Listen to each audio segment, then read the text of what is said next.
ayat 19, dan berkata-katalah seorang kepada yang lain dalam mazmur, kidung puji-pujian, nyanyian rohani, bernyanyi dan bersoraklah bagi Tuhan dengan segenap hati. Perhatikan saudara, bernyanyi dan bersoraklah bagi Tuhan dengan segenap hati. Shout unto the Lord. Tadi pun ada juga sedikit haleluya. Mungkin 2 minggu yang lalu ada teriakan haleluya. Saya masih ingat.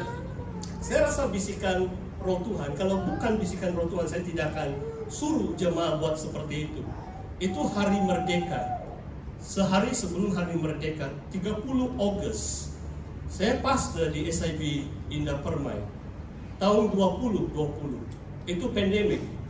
Pandemik, ada orang menyanyi pun pakai pelitup muka, mask. Dan itu terserah. Saya tidak pernah suruh orang buka kalau mereka selesa. Kalau orang selesa menyanyi, tapi pada akhir khotbah itu, menjelang hari merdeka 31, ini hari merdeka. Kalau Malaysia sahabat punya politik pun kadang-kadang kita keliru. Mana satu hari, 31 kah, Agustus kah, 16 September, lain hari lah kita akan bahas itu. Saudara, saya pimpin jemaah untuk bersorak 3 kali, haleluya. Kadang-kadang waktu pandemik tidak didorong bang untuk bersorak kan. So mereka takut hukuman begitu, kasih keluar begitu kan. Nama Tuhan dipermuliakan. Nyanyi, bersoraklah bagi Tuhan dengan segenap hati. Berkata-kata seorang kepada yang lain dengan mazmur, saudara. Kadang-kadang dalam konteks ibadah kita tidak salah kita pandang kiri kanan. Sebab di sini mengatakan berkata-kata seorang dengan yang lain. Maksudnya kita mendorong saudara seiman kita dengan nyanyian pujian kita. Boleh kan? Nanti kita boleh buat kan? Selepas khotbah saya lah kita praktik itu. Kita menyanyi satu dengan yang lain. Haleluya. Haleluya. Saudara, ya. Ini masih poin yang pertama. Oke. Belum lagi disebut musik. Kita praktik belum ada alat musik. Bagi saya kalau kita lihat dalam perjanjian baru, nanti sampai Wahyu kita akan lihat disebut alat musik. Saya sangat senang dengan alat musik. Dari kecil saya suka main gitar, tapi kita lihat dalam firman Tuhan, saudara. Dalam Filipi bab 3 ayat yang ketiga. Filipi bab 3 ayat yang ketiga. Karena kitalah orang-orang yang bersunat, maksudnya secara rohani, kita beribadah oleh Roh Tuhan, bermegah dalam Kristus Yesus dan tidak menaruh percaya pada hal-hal lahiriah. Ini jemaah di kota Filipi. Kita sembahyang atau menyembah oleh Roh Tuhan, bukan kekuatan kita, bukan karena kebaikan kita atau kehebatan kita bagaimana menyanyi atau bersorak sekalipun. Dan bermegah dalam Kristus Yesus. Itu satu-satu dasar kita. Bermegah atau memuji Tuhan. Sebab Yesus telah datang 2000 tahun yang lalu. Dia telah mati untuk menebus manusia dari setiap pelanggaran dosa.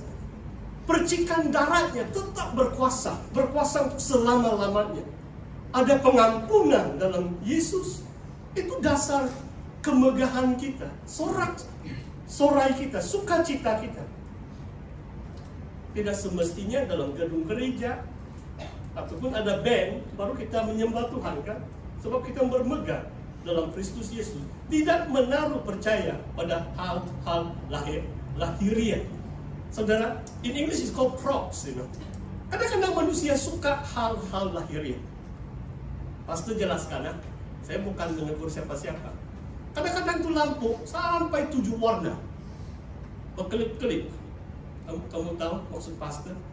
Kadang-kadang kalau saya ikut kebaktian yang ada lampu 7 warna, kadang-kadang dia tembak saya, muka saya hijau, biru, kuning, merah.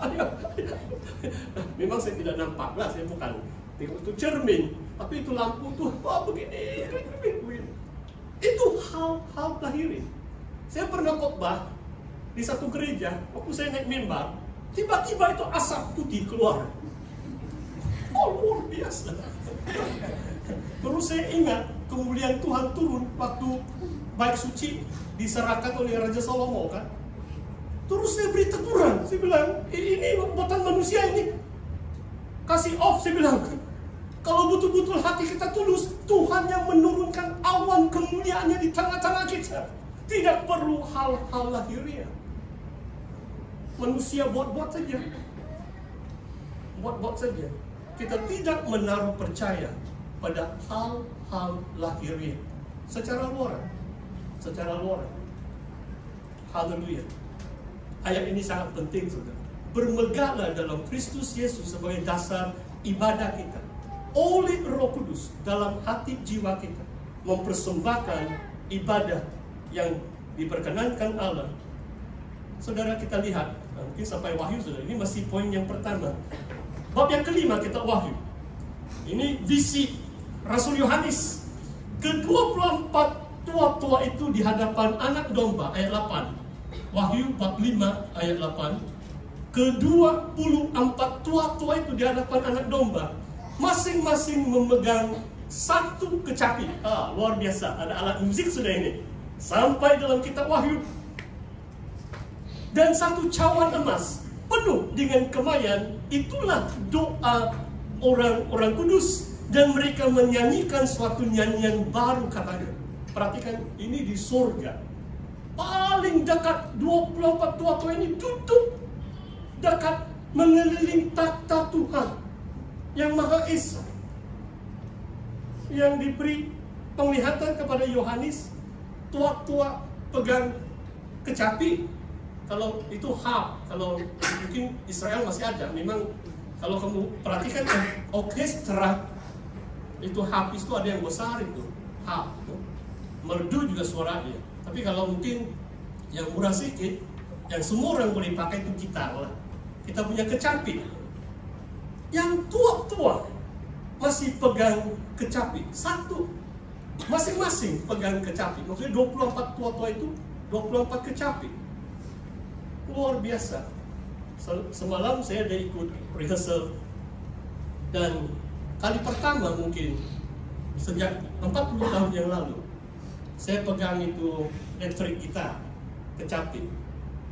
Hanya saja yang ada ikut rehearsal tahu apa yang saya kongsikan.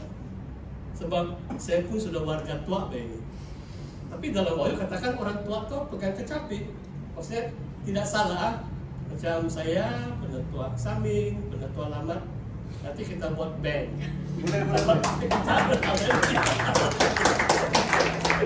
Jauh kita biar orang tua-tua. Ini penetua-penetua yang mengeliling takhta Tuhan di surga. Dan kemayan itu doa. Dan mereka nyanyikan lagu. Dan saudara, betul-betul kalau diberkati, kalau kamu datang persekutuan doa. Saya ingat waktu kita naikkan doa yang terakhir, so ini Jumat malam. Ada yang mainkan gitar. Tapi itu macam menggenapi firman Tuhan ini. Waktu kita berdoa, kita naikkan pujian kepada Tuhan. Dan itu mengatakan di sini adalah seperti kemayan. Kemayan ini sangat bernilai di hadapan Tuhan. Orang Majus mempersembahkan emas, kemayan dan mur. Doa dan pujian kita diiringi dengan mainan kecapi atau alat musik seperti yang kita lakukan setiap Ahad. Ini diperkenankan Tuhan. Dia naik ke hadirat Tuhan. Tuhan mendengar doa. Dan di sini mengatakan nyanyian yang baru. Kita Wahyu 2 kali. Nanti bab 14 juga ada nyanyian baru. Maksudnya saudara, kalau saya lah, kalau ada 4 lagu, bagilah 1 lagu baru. Jangan yang hanya lagu yang 30 tahun yang lalu punya. Itu oke juga. Ada hymn yang mungkin 1000 tahun yang lalu pun masih jadi relevan. Pastor bukan tidak suka lagu-lagu yang lama. Tapi dalam kitab Wahyu beberapa kali disebut mereka menyanyikan lagu baru. Kenapa lagu baru saudara? Kalau urapan Tuhan itu ada melodi yang baru, ada nyanyian yang baru. Saya tidak tahu, saya bukan penegura, sebab mungkin tahun inilah saya tidak akan ikut konferensi PMM, sebab saya warga tua sudah tidak layak sudah ini.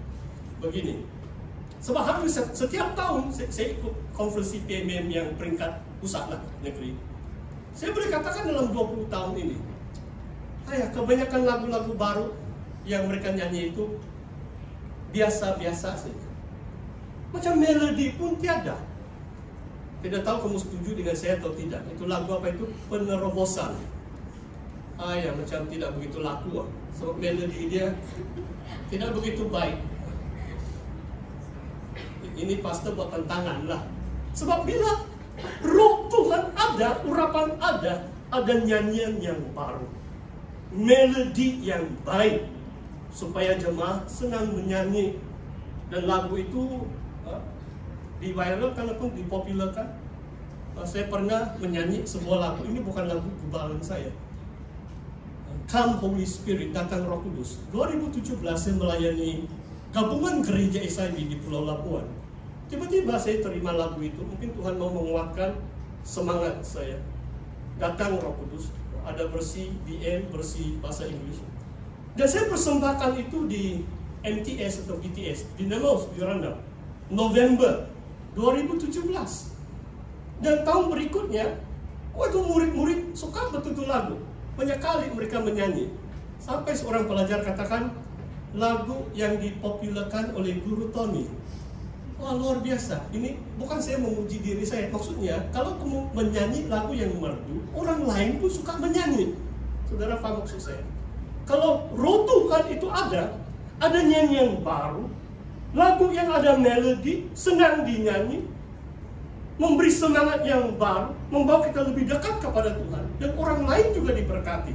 Orang lain juga turut menyanyi dan memuji nama Tuhan. Saudara, 14 saudara. Ini ayat yang luar biasa. Wahyu 14, ayat yang kedua. Saya baca bahagian yang berkenan saja. 2b, 14, 2b. Dan suara yang kudengar itu seperti bunyi pemain kecapi yang memetik kecapinya.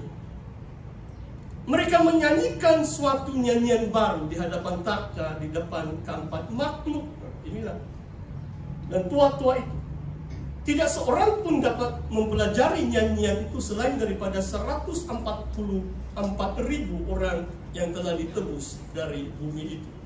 Perhatikan ini saudara. Perkataan kecapi diberi penekanan.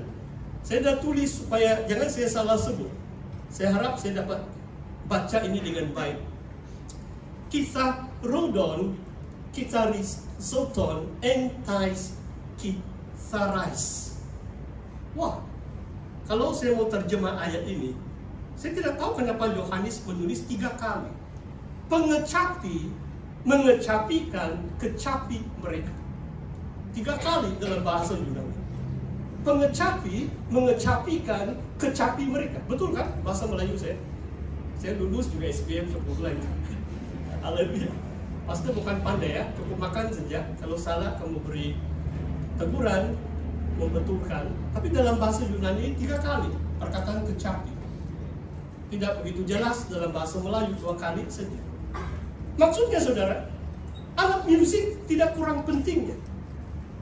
Membawa kita memuji Tuhan. Pengecapi itu mengecapikan kecapi mereka pada akhir zaman. Waktu Yesus mau datang, turun di Bukit Sion. Oh, luar biasa. Saudara, sekarang yang kedua tentang korban.